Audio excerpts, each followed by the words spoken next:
Hey, this is Matt back with MS Partners LLC. So, do you need a wetland study on your property? It's a good question. There's a lot of free resources out there that you can use to view the potential wetlands on your land. And these are kind of hit or miss as far as accuracy goes. Now, you can get a property and it looks like it's covered in wetlands according to I believe it's not FEMA map, National Wildlife Wetlands, some sort of acronym, alphabet agency. But you can look them up online and it'll show you possibly like it's covered in wetlands. When actually, after you get a wetland study, there could be much less wetlands on there than you thought, or maybe even none. And it could go the other way. If you have a property and you see it has wetlands around it, but it's not on your property. However, when you get a wetland study done, it could show up that there's a lot more wetlands on your property than you thought. Long story short, should you get a wetland survey if there are wetlands near your property or the property that you're going to buy? Yes, you probably should. It could be an investment that would save you tens of thousands, possibly more, in wetlands and mitigation. So let me give you an example. I'm going to share my screen. Okay, so this is a property that I bought last year. It's this property right here. It's public info anyway, but the owner now is this person. Okay. This is a 10-acre property, and it's in a pretty good area of Florida here. So this one is in Niceville. I believe Niceville is the city.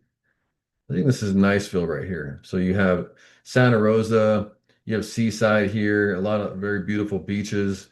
And then just up here, not far off the coast, we have 10 acres off the shore. We have 10 acres of some pretty interesting land.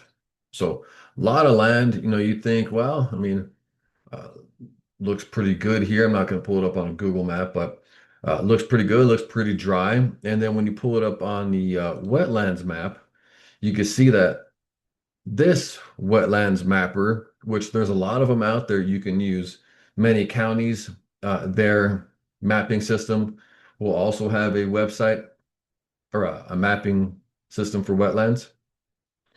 So you're looking here at 10 acres. Wow, I still got lots of room around this area to do what I want, without having to mitigate any wetlands.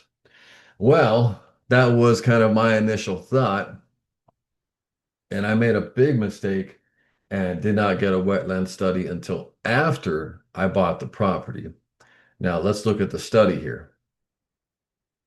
So look at the before, this non-colored area. That's not wetlands according to the this mapper here. But when I actually hired a wetlands company to go out there and do a wetland survey, all this blue is wetlands. All this gray is the buffer zone away from the wetlands. May as well be wetlands because you cannot develop on that either. So all this front half essentially is gone.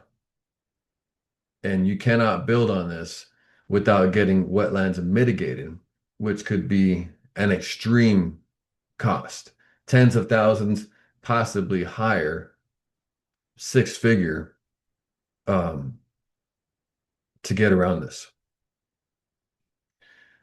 It's you don't want it on your property.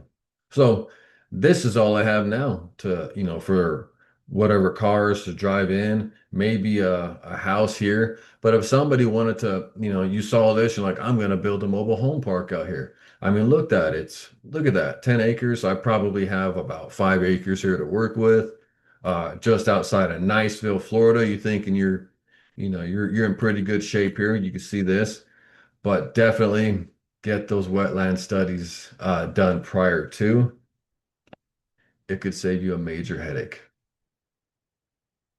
Flip dirt, surf more, live well. We'll see you next time.